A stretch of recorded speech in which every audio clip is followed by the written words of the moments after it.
porque a coisa está pegando. Fernando Diniz, de 51 anos, é o novo treinador do Vasco da Gama. Ele fez um belíssimo trabalho no Fluminense, ficou, há muito tempo no Flu, ganhou a Libertadores da América, no ano passado ganhou a Recopa, mas depois o Fluminense foi lá para baixo na tabela do Brasileirão e ele foi trocado pelo Mano Menezes. Foi lá para o Cruzeiro, ficou pouco tempo também, né?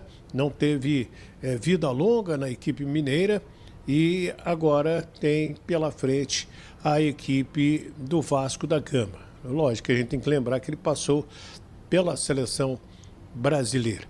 Eu gosto muito do Fernando. Eu acho ele um cara sério.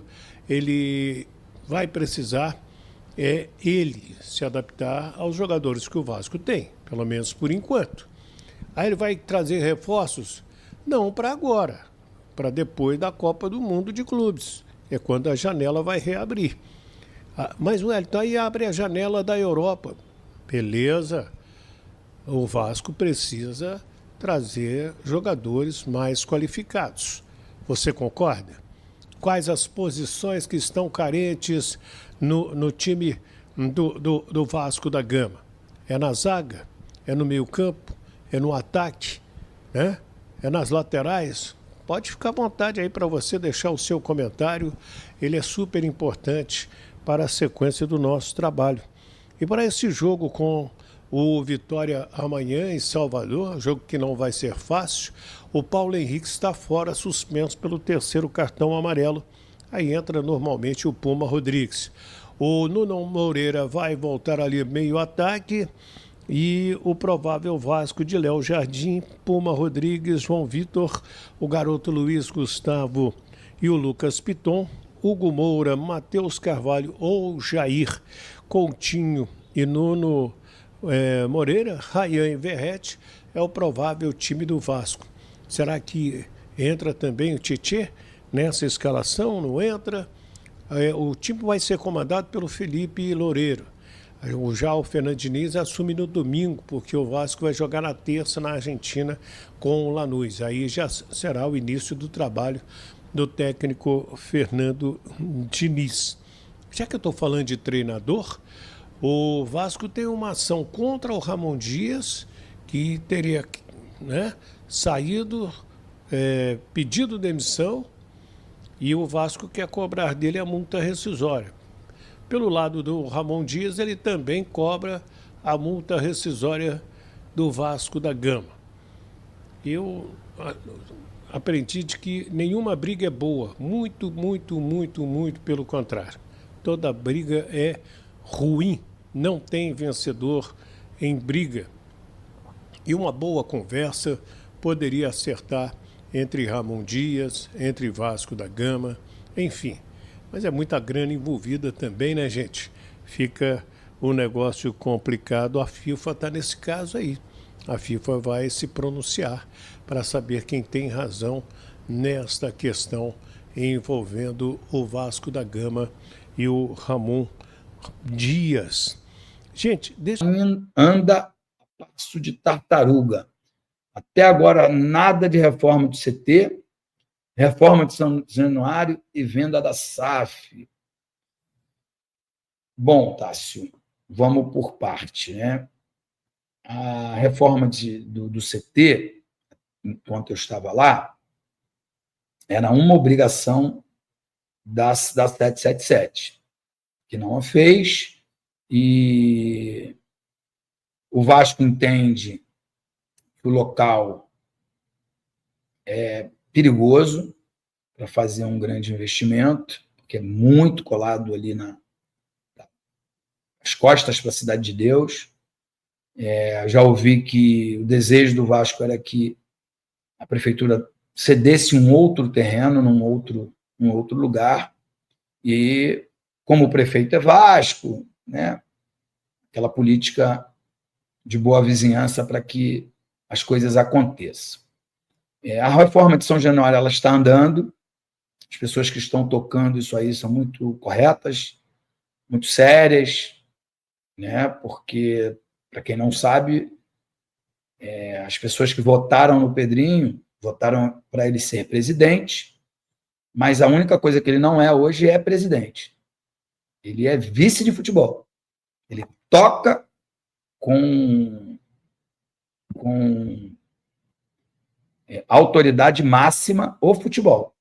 A parte administrativa ele deixou a cargo de outras pessoas, pessoas sérias, pessoas boas, e estão fazendo um bom trabalho, só que esse trabalho ele é silencioso. A venda da SAF. A venda da SAF eu sei que é um desejo de todos, né? Porque os times que têm SAF, né? Acho que o melhor exemplo de todos é o Botafogo. O Botafogo, ano passado, saiu de uma posição muito parecida com a do Vasco, né? De ostracismo puro, e bateu o campeão da Libertadores, campeão brasileiro. E é claro que o torcedor, de um modo geral, acha que esse é o melhor caminho para o Vasco.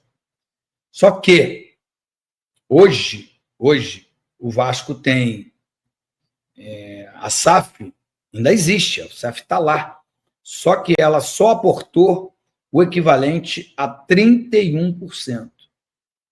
Então, primeiro 777, mas é uma outra empresa hoje, uma empresa de seguros que adquiriu, que ficou com esses 31%. Primeiro, essa empresa precisa vender os 31%, para depois o Vasco negociar, mesmo que seja 20%, para ter um número exato. Por quê? Porque ninguém vai comprar 31% e não mandar, principalmente vendo as burrices que faz o presidente, né? Então, ninguém vai comprar. Então, fica empacado. Né? Alguém bate lá na porta, o grego bateu lá na porta, o italiano bateu lá na porta. Negocia primeiro com a empresa francesa lá, que eu esqueci o nome. Se alguém souber aí, me escreve aqui que ajuda bastante. E aí eles vão lá, pedem um preço absurdo, e aí o Vasco vai querer vender também de acordo com os valores percentuais, né, que estão sendo vendidos, e aí as coisas não andam. Então, eu acho que, de um modo geral, o torcedor do Vasco tem que se acostumar que o associativo é novamente uma realidade. Alguns gostam, outros não gostam. Eu tenho uma particularidade, como eu penso. Eu sou a favor da SAF, claro que com uma empresa séria.